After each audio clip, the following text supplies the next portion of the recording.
All we know of reality is what we can see, hear, taste, touch, and smell. So we find it very difficult to even conceive that anything beyond that might actually exist. We think that's what reality is. And we have all these books, all these doctrines, all these religions that tell us not to look within ourselves, to look for a saviour to come from an external source. Just let everything happen around you and come to this building and listen to the words of the priest, and everything will be fine. Someone will come and save you. And then we have other people, wonderful people, amazing people through history, who've all told us that actually the answer lies within ourselves. We have all of these ancient structures, all of these buildings from days long past, all these buildings and structures that I talk about in my book, Earth's Forbidden Secrets. And I'm not trying to answer any questions in that book. I'm just presenting this information and saying, hey, look guys, look at all this stuff. What's going on here? There's things we're not being told. So the question is why? Why is all this information being hidden from us? Why are all these occult symbols and all this occult symbolism everywhere, all in our roads and all over these corporate logos and everywhere, all this occult symbolism, it's all over the place, everywhere, even in the designs of the streets, the names of organizations, the coded symbolism that they put in everything that they do, everything. Why is it all there? Why is all of this stuff all around us all the time? And why can't we just notice what's happening with the planet, all this depopulation that's going on? I mean, look at what's happening in countries like Iraq and Palestine and all through the Middle East, in Africa, all over the place. You imagine that happening in your country, in your city, in your suburb. You imagine living in a tin shed with no food, no grass growing. The whole country's been raped by some corporate monstrosity. And all the people in other countries are going, oh, isn't that terrible? I'll give $5 to this charity and I'll feel better about myself, and I can just still go out and allow the government that is controlling me and enslaving me to debt go out and rape the world. Because that's what it's doing. That's what's happening, folks, is the world is being raped.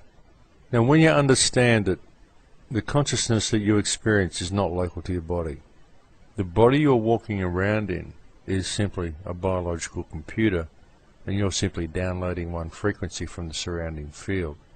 You can go and look at the research of people like Dr. Bruce Lipton. Bruce Lipton will show you that the membrane of each cell in your body is a computer chip. It's not like a computer chip. It is a computer chip. It's a biological computer chip. It's tuned to a certain frequency in the surrounding field. That's the frequency that every cell in your body, they're all tuned to one particular frequency. This is why when you take an organ out of one person's body and put it into another person's body, often the recipient will start experiencing the emotions of the donor. And it isn't because the organ contains memory, it's because the cell membrane is tuned to that frequency in the surrounding field. Now, there is all this occult symbolism all around the place, and the people who run the planet work very, very hard to make sure that you are exposed to all of this occult symbolism.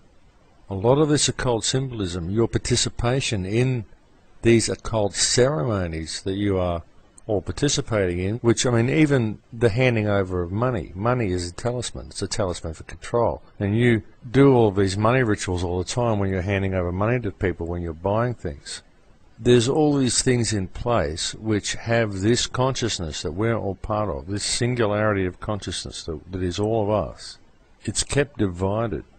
The consciousness is kept trapped by all of this symbolism around us, and it's kept divided by rituals that we perform ourselves. And also due to the fact that most of our society, or the whole structure of our society, is based in fear. Fear of terrorism. Fear of the people in the country next door, fear of the people next door, fear of the people down the road, fear of everything. Everything. Everything. You get in the car, you're scared of having a car accident. Everything. It's all designed to generate fear. Our whole society is structured on fear. All we have to do to change everything is to realize our connection with each other and to change our emotional center to love. Because there is only love and fear. That's all there is. So this gets us back to the question of why. What is causing the human family, the connected, loving oneness of humanity that we all are? What is causing this singularity of consciousness that is each of us? What is causing us to be so divided? What is causing this friction on the planet? What is causing all this war? What is in control of this planet? What is causing this harmonic imbalance that is happening on this planet? Why is this planet so out of control? Why is the singularity of consciousness that we are all part of so divided, when there simply is no division amongst any of us?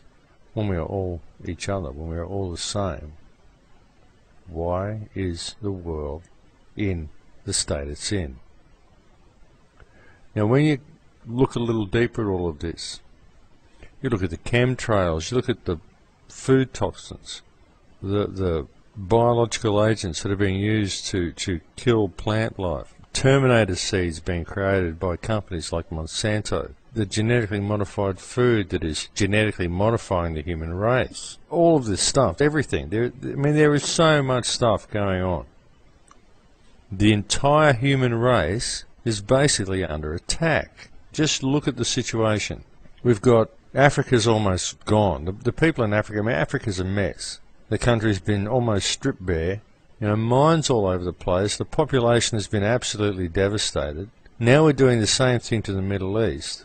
The mechanism that is doing this is our governments, or what is in control of our governments, and they are using us as the mechanism to go out and rape the rest of the world.